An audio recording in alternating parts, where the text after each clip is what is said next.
Орша районында 2 спорт майданчығы ачылды. Яңа объектлар балалар һәм яшүсмерләр өчен тернәкләндерү үзәгендә барлыкка килде. Шиканас авылында урнашкан әлеге үзәктә мөмкинлекләре шикләнгән балалар һәм яшүсмерләр дәвалана. Майданчыкларны үз акчасына Орша иганәчесе Илшат Газизов төзеде.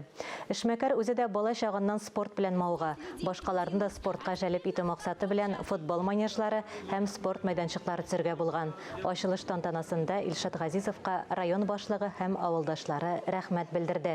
Яңа мәйданчыкларда волейбол һәм футбол буенча турнирлар башланды инде. Ә яшь спортчылар республика ярышларында лаеклы чыгыш ясарга әзерләнә. Районда инде моның өстендә инде эш алып барыла. Төрле программалар бар, федераль программалар, республика программалары. Шул ук вакытта инде шундый Зөлфия апай белән Мансур абый үстергән егетләр менә шушылай итеп районга ярдәм итәләр. Инде алар дагы үз өлешләрен саллыгына кертәләр. Ишап Мансур, тагын бер тапкыр сезгә бик зур рәхмәт.